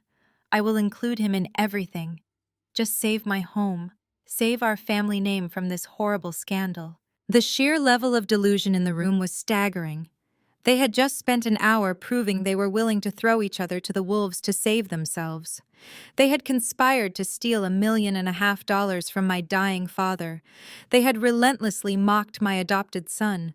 And now they genuinely believed they could buy my professional integrity by simply offering to treat my son like a human being. They thought I would eagerly risk my own freedom, my career, and my life with Leo just to earn their toxic conditional love. I looked at my sister, still clutching my dress, my brother-in-law offering me bribes, and my mother begging me to save her mansion. I did not feel angry anymore. I did not feel sad. I just felt a profound, satisfying sense of closure. The people who had tormented me my entire life were finally showing their true colors. I rested my hands in my lap. I slowly lowered my left wrist, angling it slightly toward Ashley's face. With a subtle, almost imperceptible movement of my right index finger, I tapped the face of my Apple Watch. A tiny red microphone icon appeared on the small screen, silently confirming that the voice memo application was actively recording every word. Trey stopped whining. His bloodshot eyes locked onto the glowing screen of my Apple Watch, then darted toward the silver laptop and the thick red folder sitting unguarded on the mahogany table. He suddenly realized that pleading with me was an absolute waste of time. I was never going to erase his digital footprint. I was never going to save him from the federal authorities. The pathetic begging man vanished instantly, replaced by a cornered, desperate animal. If he could not convince me to delete the evidence with empty promises, he was going to destroy the physical machines himself. He foolishly believed that if he smashed the laptop and tore up the printed ledgers, the federal crimes would somehow magically disappear along with them. With a sudden deafening roar of pure adrenaline, Trey lunged. He pushed his heavy body off the floor and threw himself entirely across the massive dining table. His expensive dress shoes slipped wildly on the spilled champagne, but his forward momentum was completely unstoppable. He reached his large hands out, aiming directly for my computer and the IRS foreclosure notice. But I was already moving. I had anticipated a physical outburst from the very moment I revealed the offshore accounts. Men like Trey always resort to violence when their intelligence fails them. I calmly reached down, grabbed the handle of my leather tote bag, and swiftly pulled the laptop and the red folder securely to my chest. I took 2 quick, deliberate steps backward, pulling Leo gently along with me to keep him completely out of the strike zone. Trey grabbed absolutely nothing but empty air. Without my laptop to break his fall, his chest slammed hard into the polished mahogany surface. He slid uncontrollably across the slick mixture of spilled gravy, cranberry sauce, and shattered crystal. He slid straight off the far end of the dining table, flailing his arms wildly to find something to grab onto. Ashley screamed and tried to scramble backward. As Trey went completely airborne, his desperate, blindly grasping hand caught the edge of the heavy diamond necklace draped around her throat. He closed his fist around the glittering stones, just as gravity pulled his massive frame violently toward the floor. Trey crashed face first into Katherine's towering antique china cabinet. The impact was absolutely deafening. The thick glass doors of the cabinet completely shattered on impact, raining razor-sharp shards down onto his head and shoulders. Decades worth of priceless heirloom porcelain tumbled out of the broken wooden shelves and smashed into 1,000,000 powdery pieces across his back. He collapsed into a groaning, bleeding heap on the Persian rug. Katherine shrieked in absolute horror as she watched her prized antique furniture and irreplaceable china turn to dust. But the sound that completely stopped the room was not the crashing porcelain. It was the sound of Ashley's necklace. When Trey fell, the sheer force of his weight snapped the thick clasp right off Ashley's neck. The supposed family heirloom hit the hardwood floor, but it did not make the heavy, distinct sound of precious gems and solid platinum. Instead, it made a light, cheap, hollow clatter. The necklace broke apart upon impact. Dozens of glittering stones scattered wildly across the floor, bouncing off the wooden baseboards and rolling under the heavy oak chairs. Ashley completely ignored her groaning husband bleeding on the floor. She crawled forward on her hands and knees, her breath catching in her throat. She picked up one of the large glittering stones that had broken loose from the cheap metal setting. She held it up to the light of the crystal chandelier overhead. I watched her face as the final truth washed over her. Even from a few feet away, I could see exactly what she was holding. It was not a diamond. It did not catch the light with the brilliant refraction of a real gem. It was completely dull. It was nothing more than a cheap factory-cut piece of costume glass. Ashley looked down at the broken necklace setting on the floor, then looked back at the glass bead in her trembling hand. The realization hit her with the force of a speeding freight train. The $2 million business loan was a fraud. The $1.5 million medical fund was lost in a cryptocurrency crash, and the lavish lifestyle Trey had been providing her was an absolute complete fabrication. He had secretly pawned the real family diamonds months ago just to keep up appearances and pay the minimum balances on her maxed-out credit cards. He replaced the heirloom with a cheap, embarrassing fake, letting her parade it around on the internet for her influencer followers like an absolute fool. Ashley realized her husband had been faking their wealth for months, and she had been entirely blind to the pathetic reality of her own life. Katherine slowly lowered herself back into her heavy oak chair, oblivious to the broken glass and spilled gravy ruining her silk clothes. She stared blankly at the scattered glass beads resting on the stained Persian rug.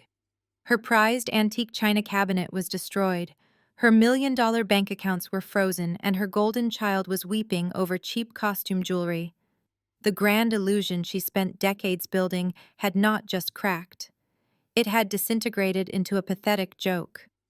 Ashley remained on her hands and knees, clutching the fake stone, too paralyzed by the absolute humiliation of her fake life to even speak. She realized she had traded her father's love for absolute garbage. Trey let out a low groan from the floor, not from physical pain, but from the crushing weight of his inevitable federal prison sentence. I stood quietly at the end of the mahogany table, letting the heavy silence stretch out. I tapped the screen of my Apple Watch one final time, stopping the voice recording and securely syncing the audio file directly to my encrypted cloud storage. Ashley had just explicitly begged me to falsify federal tax documents, and Trey had openly offered me a cut of his fraudulent business to hide his crimes. That audio file was just the final perfect cherry on top of my airtight case. I casually reached into my leather tote bag and pulled out my cell phone. I swiped the screen awake and checked the time. It was exactly 8:15 in the evening. Everything was running perfectly on schedule. Trey managed to roll over, spitting a mouthful of blood and dust onto the rug. "Maddie," he wheezed, his booming voice completely gone. "We can fix this. You do not have to do this to us. We offered you a deal. Whatever you want, we will give it to you. Just please delete the files." I slipped my phone back into my bag and looked down at him with absolute pity. "You still do not understand, do you, Trey?" I asked, my voice echoing clearly in the ruined dining room. "You honestly think I came here tonight just to gloat? You think I spent 48 hours digging through offshore cryptocurrency ledgers and cross-referencing federal mortgage applications just so I could ruin your Thanksgiving dinner and extort you for a piece of your worthless, failing brokerage firm?" Katherine looked up at me, her eyes wide and hollow. "Then why did you bring all of this here?" she whispered weakly. "I brought the trust deed to prove that the lake house belongs to Leo," I explained calmly, resting my hands on the table. "But the rest of it? The forged bank loan, the fake Swiss medical clinic, the Delaware shell company, the offshore wallets. I did not bring those documents to blackmail you. I brought them as a simple courtesy notification. I am a licensed senior forensic accountant mother. When I uncover multi-million-dollar federal felonies, I am legally and ethically required to report them. But even if I was not, I would have reported you anyway for what you did to my father." Ashley dropped the fake diamond, her head snapping up to look at me. "Reported us!" She gasped, the remaining color draining from her face. I did not just discover this information today, I continued delivering the final, devastating blow. I finished compiling the complete financial dossier 3 days ago.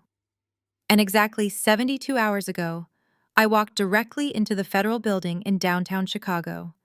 I handed a securely encrypted hard drive containing every single forged document, every IP address login, and every offshore wire transfer receipt directly to a senior agent at the FBI White Collar Crime Division.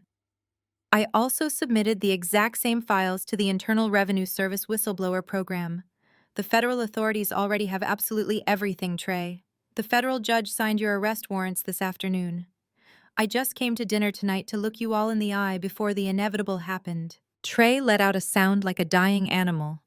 He scrambled backward against the broken china cabinet, his eyes darting frantically toward the back door of the kitchen. Katherine gripped her chest, her breathing turning into rapid, shallow gasps as the terrifying reality of federal arrest finally broke her brain. There was absolutely no escape from the law for them. Ashley began to scream, a high-pitched, endless sound of pure, unadulterated panic. But her screams were suddenly drowned out by a new sound. It started as a faint wail in the distance, growing louder and more urgent by the second. Heavy sirens pierced the quiet, affluent neighborhood. A split second later, the massive dining room windows were violently illuminated by bright strobing flashes of red and blue lights. The red and blue lights swept across the ruined dining room, casting frantic shadows against the custom wallpaper. For one agonizing second, nobody moved. The sirens abruptly cut off, replaced by the heavy crunch of tactical boots hitting the gravel of the sweeping driveway. Then came the knock. It was a violently loud, commanding boom against the solid oak front door. It shook the walls. Federal agents opened the door immediately. The deep voice from the porch echoed through the grand foyer, shattering the last illusion of safety in the Foster estate. Katherine let out a weak gasp. She shrank back into her chair, pressing her hands against her ears to block out the reality of her arrest. Ashley stopped screaming and started hyperventilating, curling into a tight ball on the ruined Persian rug. But Trey did not freeze.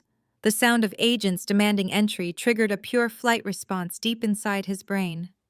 He realized that if he stayed in that room, his life as a free man was permanently over. Trey scrambled up from the floor, ignoring the sharp porcelain digging into his hands and the blood dripping down his cheek. He spun around and sprinted blindly out of the dining room. His heavy dress shoes slipped wildly on the polished hardwood floors, but he managed to keep his balance. He bolted directly toward the massive gourmet kitchen at the back of the house, desperate to reach the French doors leading out to the dark patio. He thought he could disappear into the woods behind the affluent neighborhood. He slammed his body against the heavy glass doors, throwing them wide open into the freezing November night air. But he did not make it one single step outside. "Federal agents, get down on the ground right now." The command barked out from the darkness. 3 heavily armed tactical officers, backed up by local police, had already secured the entire perimeter of the property. They stepped into the light spilling from the kitchen, their flashlights blinding him instantly. Trey froze in the doorway, his chest heaving with desperate exhaustion. He raised his hands slowly in the air, the fight completely draining out of his massive frame.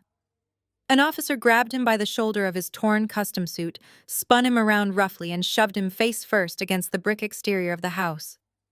The sharp click of heavy metal handcuffs locking around his wrists echoed all the way back into the dining room. At that exact same moment, the front door burst open. I watched calmly as a swarm of law enforcement officers flooded into the grand foyer. Men and women wearing dark windbreakers with large yellow letters plastered across their backs moved with absolute terrifying efficiency. They poured into the dining room, their boots crunching loudly over the shattered crystal and broken china. The stark contrast between the wealthy, elegant Thanksgiving setting and the cold, tactical reality of a federal raid was staggering. "Nobody move," the lead federal agent commanded, stepping to the head of the table. His sharp eyes scanned the chaotic scene, taking in the spilled food, the destroyed cabinet, and the terrified, sobbing women.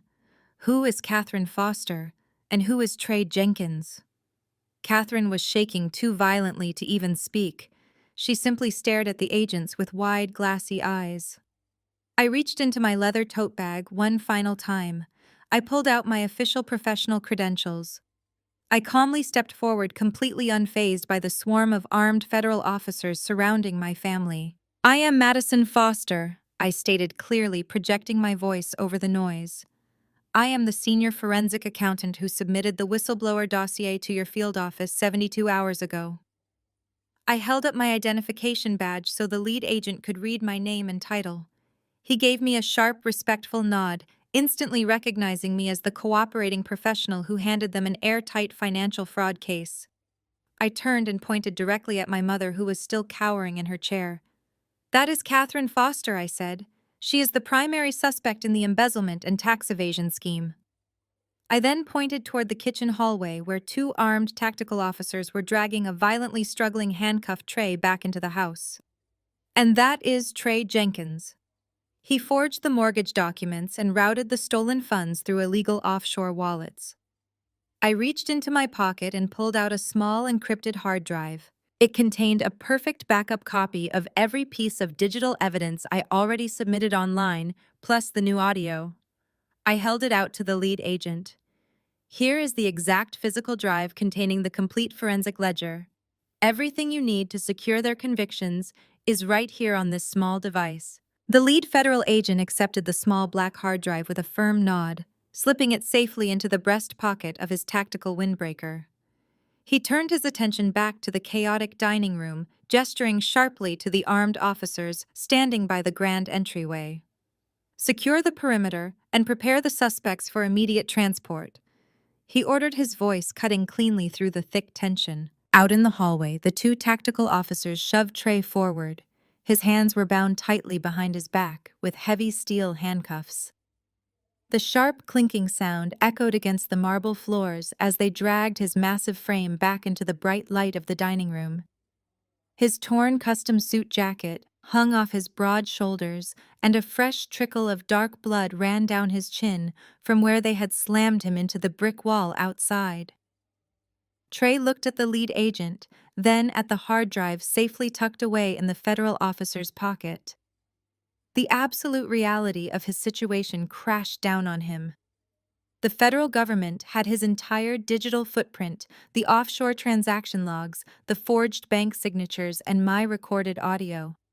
He was facing decades behind bars. The sheer terror of a concrete cell completely broke whatever fragile loyalty he had left for his wife. "Wait! You have to listen to me!" Trey bellowed, struggling violently against the tight grip of the officers holding his arms. His bloodshot eyes darted frantically around the ruined room until they locked onto his wife. "You have the wrong person. I am not the criminal mastermind behind any of this. I did not want to steal from the estate. It was her." He violently jerked his head toward Ashley, who was still kneeling on the ruined Persian rug amid the shattered china. "She forced me to do it. She is a psychotic spender who was driving our family into absolute bankruptcy. She spends $50,000 a month on designer clothes, luxury vacations, and cosmetic surgeries just to look wealthy on the internet. She told me if I did not find a way to fund her pathetic lifestyle, she would divorce me, take my children, and completely ruin my professional reputation. She knew exactly where the money was coming from. She planned the entire thing. She is the one you need to arrest." The entire room seemed to hold its breath. Ashley froze her hands, hovering above the spilled champagne and broken glass. The tears streaming down her carefully contoured face instantly stopped. The man she had proudly flaunted to high society as a brilliant real estate broker was literally begging federal agents to lock her in a cage to save his own skin. The profound betrayal hit her like a physical blow, snapping her out of her panicked stupor. A dark, terrifying rage ignited in her eyes. It was the feral, destructive rage of a woman who had absolutely nothing left to lose. "You absolute coward!" Ashley shrieked, her voice tearing through the dining room with hysterical volume. She scrambled to her feet, ignoring the heavy gravy stains ruining her expensive silk dress. She pointed a shaking manicured finger directly at Trey's bleeding face. "How dare you blame me for your criminal incompetence? I did not forge my dead father's signature. I did not create a fake medical clinic to steal from a dying man. You are a disgusting, greedy liar." She turned frantically toward the lead federal agent, her eyes wide and manic with the desperate need for revenge. "Officer, listen to me. I know exactly where he hides everything. He is lying to you to cover up his own massive enterprise. He has more than just the money he stole from my father. He has a massive network of illegal offshore accounts in the Cayman Islands that he has been using to launder money for his shady real estate clients for years." Trey's eyes widened in sheer horror. "Shut up, Ashley," he roared, thrashing wildly against the tactical officers. "Do not say another word." "I will tell you absolutely everything," Ashley screamed over him, stepping aggressively closer to the federal agents. "I have the physical security fobs. I have the exact passwords written down in a black leather notebook hidden inside the false bottom of his closet safe. He has been dodging federal taxes since the day we got married. He bought properties under fake LLCs. He paid contractors under the table with stolen cash. He is running a massive financial fraud ring out of his downtown office.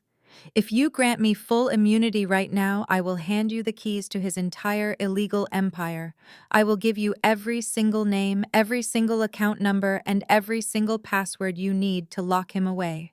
The lead federal agent did not immediately promise her immunity, but he gave a sharp nod to one of the officers behind him to take down her official statement. Trey stared at his wife, his chest heaving under the torn fabric of his expensive suit. The absolute magnitude of her betrayal broke the final frayed thread of his sanity. He let out a dark, booming laugh that sounded completely unhinged. "You think you can make a deal?" Trey spat, his voice raspy and dripping with pure venom. "You are nothing without me, Ashley. You have zero skills. You have zero education. You are a parasitic trophy wife who spent the last 5 years bleeding my bank accounts dry to impress a bunch of strangers on the internet. Go ahead and tell them where the passwords are. They are going to seize every single dollar anyway. But do not pretend you are some innocent victim. You loved the dirty money. You loved the fake diamonds. When I am sitting in a cell, I am going to sleep like a baby, knowing you are living in a cramped apartment, buying generic groceries, and watching your fake influencer empire burn to the ground." Ashley stood up completely straight. The hysterical panic that had consumed her all evening suddenly vanished, replaced by a cold, terrifying calm. She walked slowly toward her handcuffed husband, stopping just a few feet away from the tactical officers holding him back. She looked him up and down with absolute, unfiltered disgust. "You think you are so powerful, Trey?" she said softly, her voice carrying a lethal edge that made even Katherine flinch. "You think you are this brilliant, untouchable patriarch, building a massive legacy for your children. You always bragged about your bloodline, your strong genetics, your perfect heirs." Trey glared at her, straining against the heavy steel handcuffs holding his arms behind his back.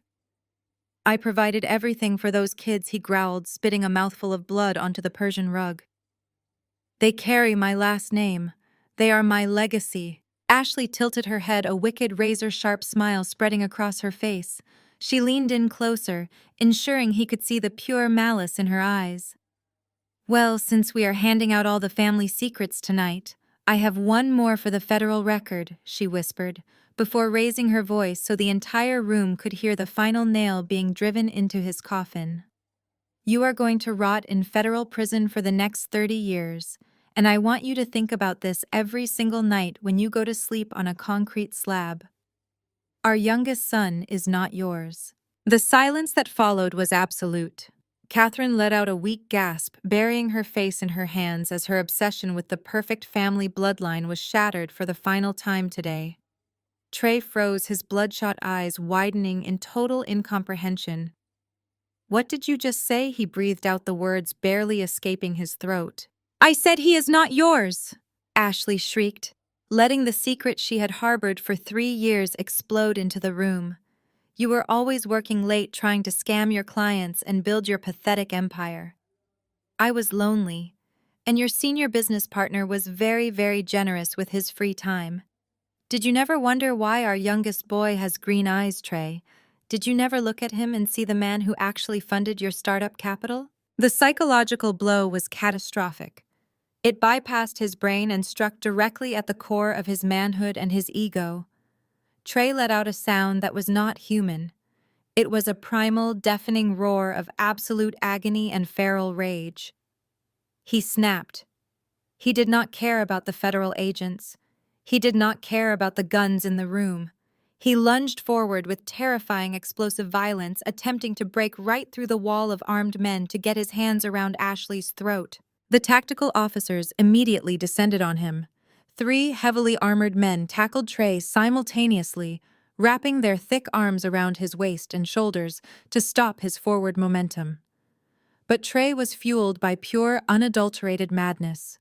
He thrashed wildly, kicking his heavy dress shoes into the drywall and throwing his weight backward to break their iron grip. He bellowed her name, screaming a string of the most violent graphic threats imaginable. "Get him out of here right now," the lead agent ordered, stepping in to help subdue the massive, violently struggling man. The officers dragged Trey backward toward the grand foyer. His heels scraped loudly across the shattered porcelain and broken glass. He fought them every single inch of the way, twisting his neck to keep his crazed eyes locked on Ashley. He screamed that he would destroy her, that he would kill his business partner, that he would tear the entire world apart. The officers finally managed to wrestle him out the heavy oak front door, shoving him roughly down the stone steps toward the waiting police cruisers. Even as the front door slammed shut, I could still hear his muffled animalistic roars echoing through the crisp November air, followed by the heavy slam of a metal car door. The arrogant real estate broker was gone, hauled away into the dark, completely stripped of his wealth, his freedom, his dignity, and his family. The sudden absence of Trey's booming voice left a ringing, heavy silence in the ruined dining room. Ashley was still kneeling on the floor, staring blankly at the space where her husband had just been dragged away into the dark. She looked like a ghost, completely hollowed out by the rapid-fire destruction of her entire universe. She did not move to comfort her children sleeping upstairs, nor did she attempt to call a lawyer to salvage the situation. She just knelt there, clutching the broken piece of fake glass jewelry entirely broken by her own vanity. The tactical officers who remained inside the house began systematically fanning out across the first floor, securing the massive perimeter. I could hear their heavy boots echoing on the marble tiles as they took preliminary photographs of the expensive art, the custom drapery, and the antique furniture that now belonged entirely to the federal government. The lead federal agent turned his attention away from the grand foyer and walked slowly back to the head of the mahogany table. He looked down at Katherine. She was still sitting in her heavy oak chair, but she seemed to have physically shrunk. The polished, terrifying matriarch who had ruled our family with an iron fist for decades was completely gone. In her place sat a frail, exhausted woman whose perfect life had just been exposed as a massive criminal fraud. Mrs. Foster, the lead agent, said, his voice carrying the firm, unmistakable weight of absolute legal authority. As of this exact moment, this property is under the direct jurisdiction of the United States Treasury. The Internal Revenue Service has authorized a full seizure of this estate to satisfy the massive fraudulent tax debt you intentionally incurred. The agent pulled a metal clipboard from under his arm and handed a thick stack of official forms to a junior officer standing nearby. You are not being placed under physical arrest tonight due to your age and lack of violent criminal history. The agent continued looking at Katherine with total professional detachment. However, you are formally restricted from leaving the state of Illinois, and you will be required to surrender your passport tomorrow morning at the federal courthouse downtown. You will receive a formal letter detailing the public auction date for your seized assets. Do not attempt to contact your former bank managers. You have until Monday at exactly 8 in the morning to vacate these premises entirely. You are permitted to pack your personal clothing, basic toiletries, and any essential prescription medications. You are strictly prohibited from removing any jewelry, artwork, electronics, or antique furniture. If my officers catch you trying to smuggle a single silver spoon out of this house, you will be immediately handcuffed and charged with concealing federal assets. On Monday morning, we will return to padlock the doors. Katherine listened to the agent's strict instructions with a blank, vacant stare. The words seemed to bounce right off her, too massive and devastating for her brain to properly process. She was going to be thrown out onto the street in 3 days with nothing but a suitcase of clothes. She would have to beg the very country club friends she used to relentlessly mock for a place to sleep or check into a cheap motel until her criminal trial began. Her pristine reputation was effectively buried. The agent nodded to his tactical team, signaling them to finish their cataloging of the ground floor. They stepped away, leaving a small pocket of quiet space around the head of the ruined Thanksgiving table. Katherine slowly turned her head. Her neck creaked with the movement. She looked past the spilled gravy, past the shattered crystal, and past the heavy embossed trust document still resting near her untouched dinner plate. She looked directly at me. Her eyes were red and swollen, completely stripped of the cold arrogance that had defined my entire childhood. She looked incredibly old. The expensive cosmetic procedures and tailored silk clothes could no longer hide the ugly, rotting core of who she truly was. Madison? she whispered, her voice cracking painfully.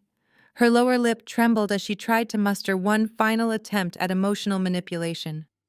"How could you do this to your own mother?" The question hung in the cold air of the dining room. It was the ultimate narcissistic defense mechanism. Even now, surrounded by armed federal agents standing in the ruins of a multi-million-dollar fraud she orchestrated, she still viewed herself as the absolute victim. She genuinely believed that my loyalty to her toxic bloodline should have outweighed my legal obligations, my moral compass, and my duty to protect my own son from her cruelty. I looked down at Leo, who was quietly holding my hand, watching the chaotic scene with calm, trusting eyes. I squeezed his hand gently, letting him know that the nightmare was finally over. I did not feel a single ounce of guilt. I did not feel a shred of remorse for tearing her fake empire down to the absolute studs. I looked back at Katherine, squaring my shoulders and taking a deep breath. I prepared to deliver the final devastating truth she had spent her entire life trying to avoid. I was completely done playing her twisted games.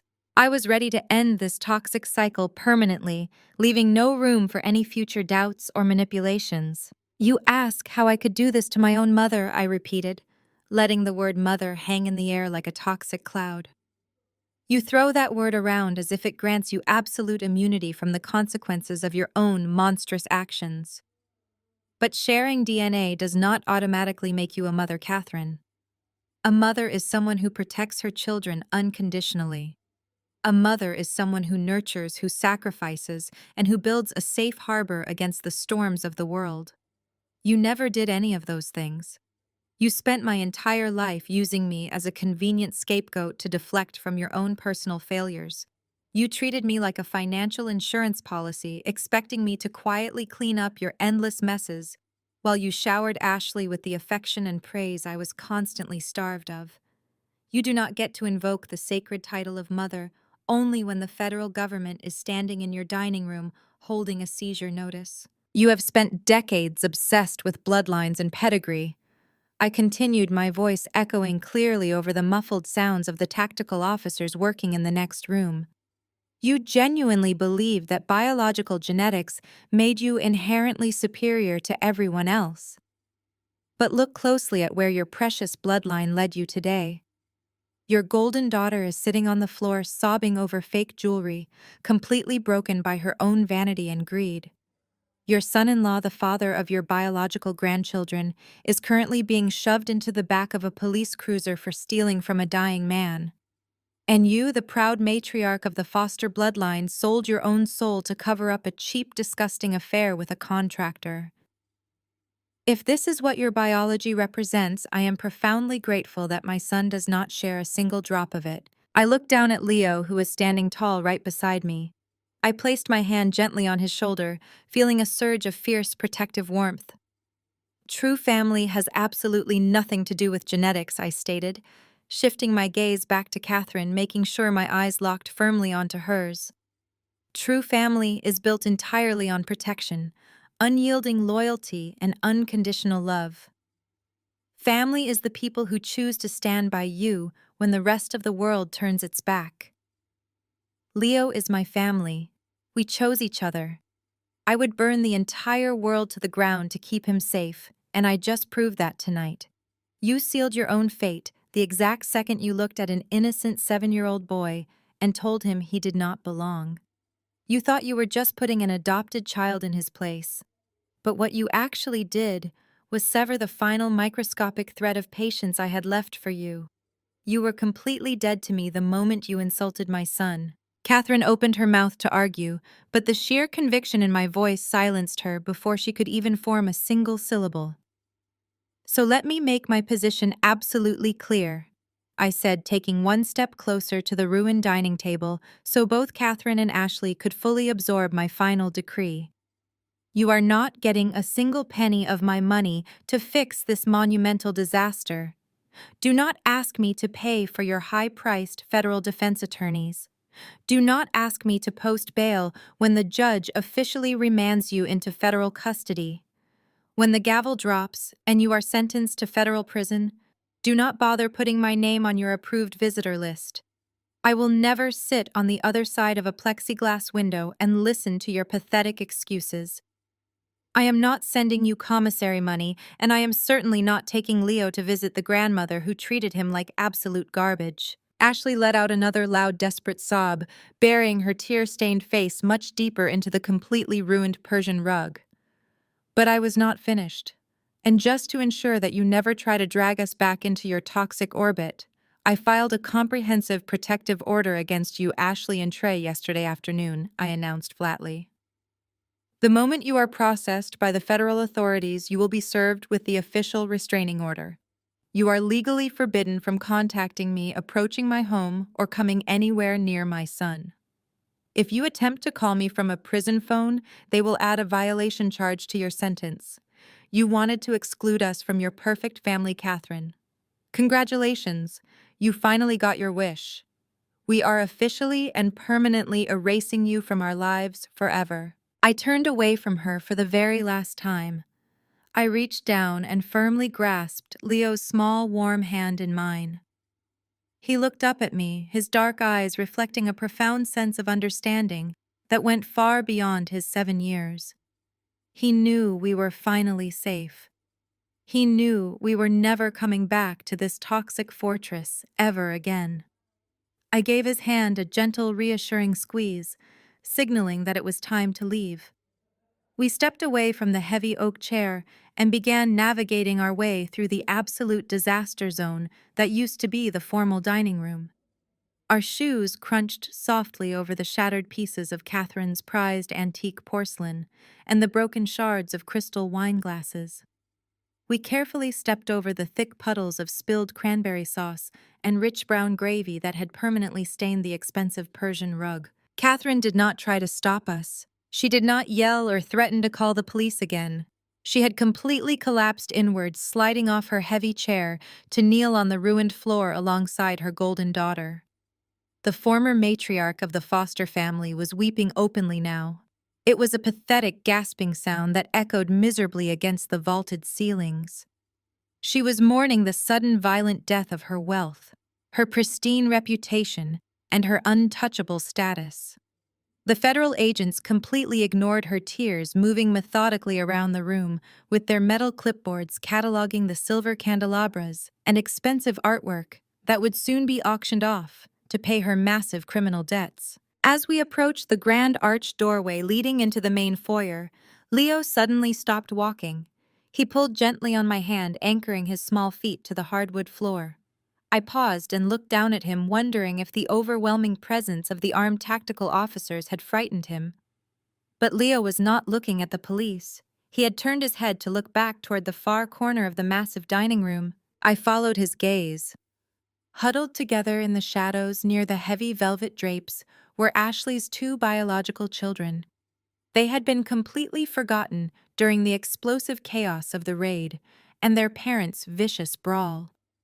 The 2 kids were sitting on the floor, their knees pulled tightly to their chests, crying silently as they watched their entire world fall apart.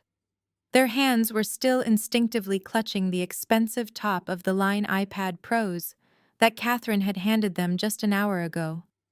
The bright screens of the tablets glowed sharply, in the dim corner a stark, glaring reminder of the exact moment this entire nightmare had started.